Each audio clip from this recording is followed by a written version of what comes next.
But when you start a business and you start to talk about somebody, you're never in a vacuum with no competition, unless you're just extremely lucky. And if there's going to be competition, that means somebody else knows your business as well as you do when you get started. And if you walk into a competitive environment and they still know more about the business than you do and more about your customers, you're going to lose. But most people don't consider that. They don't do the work. They don't learn more about their industry. They don't know even about their business. And so you've got to put in the effort to know more about your industry than anybody else. And that's the brains part, and that's the effort part as well.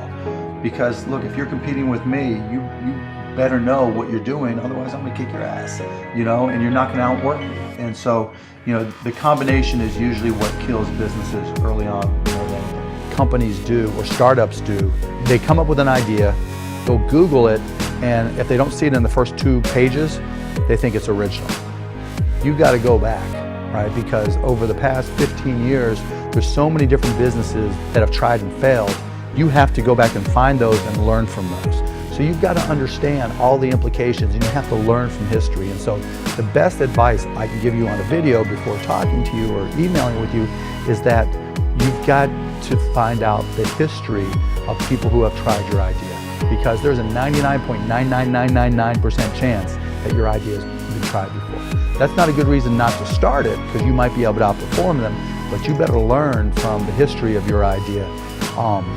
Because you know what they say about people who don't learn from history.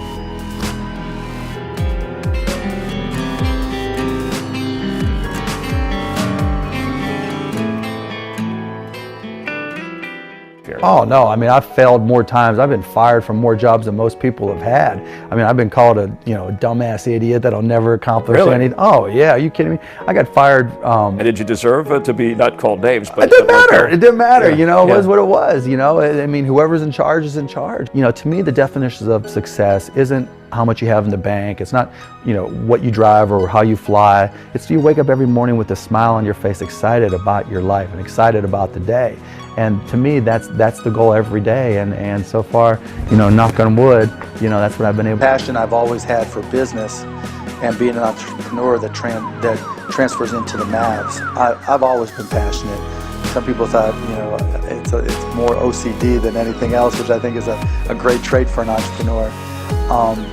When I mentioned the stamp business, I would stay up till 3, 4 in the morning, even though I had to get up and go to school, and read Lynn's Stamp News and Scott's Stamp Journals and have them all memorized and use that to give myself an edge.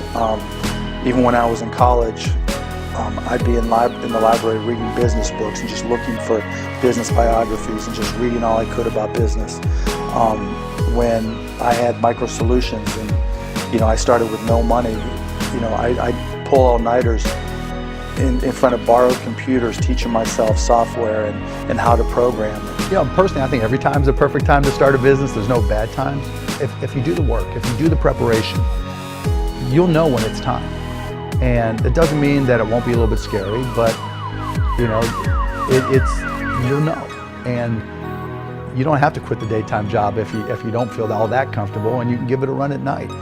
But whatever works for you now with the internet, you've got all the choices in the world, and you can just go out there and do your own thing and set up a business part-time. You've got to be differentiated and unique. You've got to know what your core competency is and be great at it. I think what people fail to realize is that there's got to be a defining feature of your company, and you've got to be the best in the world at that.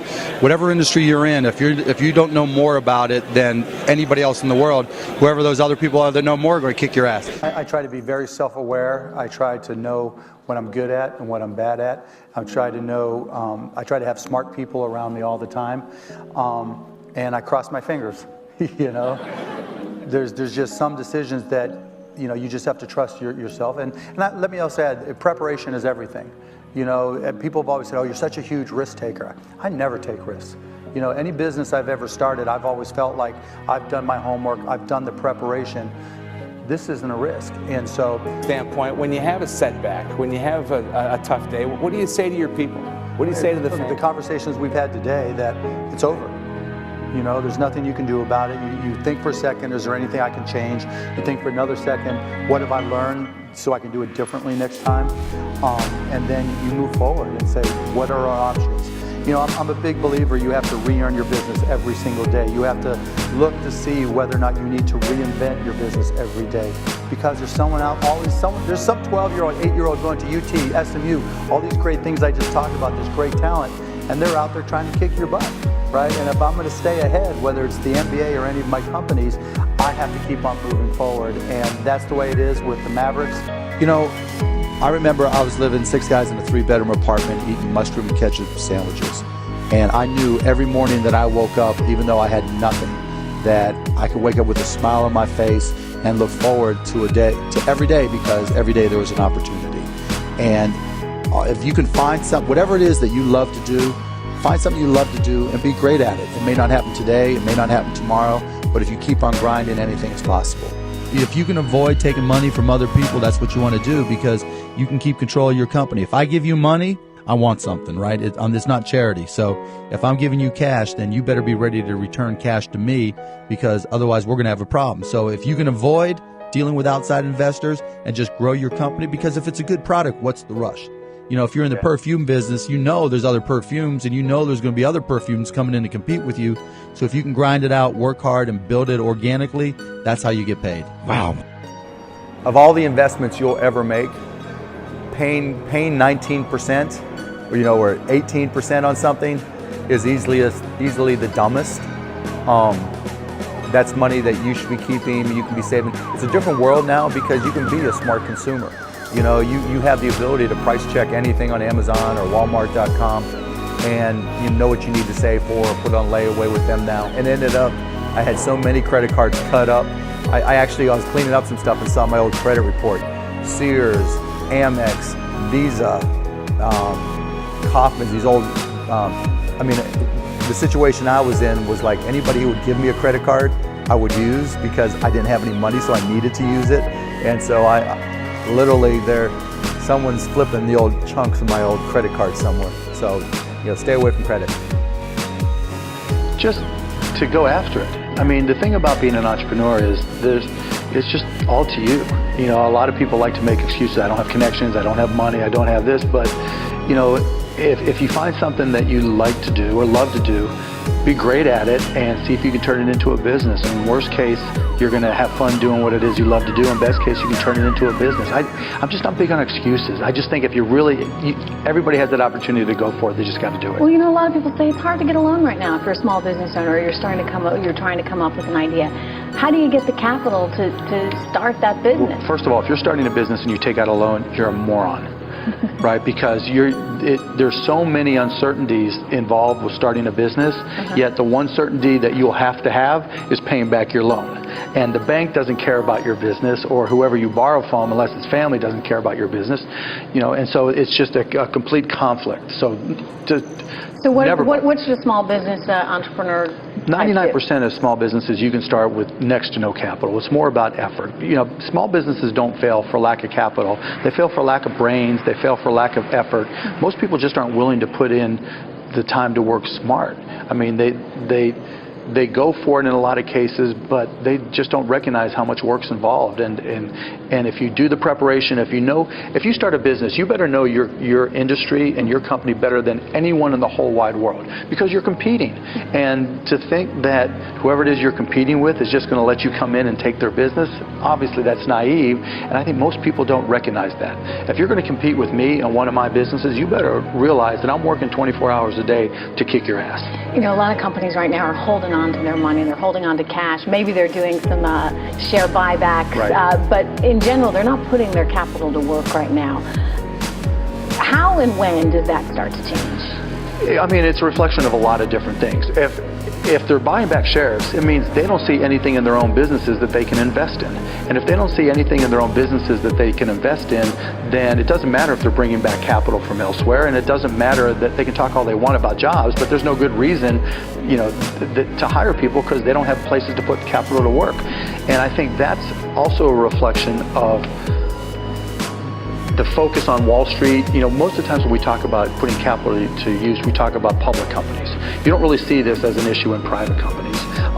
But with public companies, they get such a concern with shareholder value and shareholder returns that they lose sight of trying to move the ball and to innovate and to invest in R&D. And I think that's hurt our economy, and I think that hurts the company in the long term. So what does it mean for growth? Do you think we're going to be in this 2.5%, 2% environment for a while? Yeah, but I don't look at that and say, see, there's something wrong, we're not doing something right. I look at that and say that's the new normal. That, you know, when companies have their backs against the wall, particularly small to medium, where there's a big part of the growth for jobs, we find new ways to innovate. We're innovators in this country. We don't just sit back and say the only way we can solve problems is by hiring people.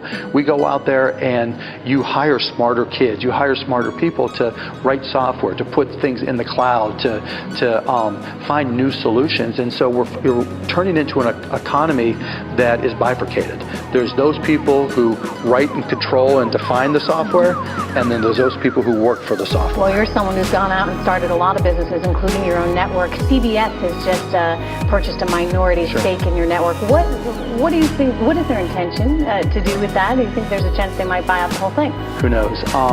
But I think they're recognizing that, you know, the reason we took a network, HDNet, which was the first all high definition TV network, grew it, and then 2 years ago I recognized that being HD obviously is not enough. And so I said, out there in the media landscape, what opportunities are there? What creates a unique scenario that would be good for a network? And if you look at what's happening with social media, in particular real-time social media, it's very obvious, and you guys know it as well as anybody, real-time social media drives real-time viewing on TV, and live events on TV drive social media. It's a very symbiotic relationship. And so with Access TV, we had been doing live events as HDNet, and we just amplified that. So we, you know, from concerts all over the globe to live interview shows to live, you know, fights, whatever type of event that we can do live, we want to do. Live is what people will tune in for? Live is what differentiates television from the internet. You know, the internet was designed for everything but video, and television is designed specifically to deliver video, and that's a huge differentiation. And how does the internet fit? I mean, when you think about content now being so much on demand, live obviously different because you have to tune in specifically for an event. Right. But, you know, when Gangnam Style video, right, 1 billion people watch it. You couldn't find any two people who watched it and talked about it at the same time. It's just completely different. By the time you watch it on YouTube, you've already missed it. You know, you've missed the conversation. YouTube's not about conversation. On demand is not about conversation. It's about catching up. It's about killing time and vegetating, watching a show all day long. Whereas watching this live, hopefully there's people online talking about, oh, Cuban's an idiot, or Cuban's smart, or whatever. Trish knows her stuff, or, you know, whatever it may be. But that's you know, a holistic conversation that happens in real time that creates a unique experience. Okay.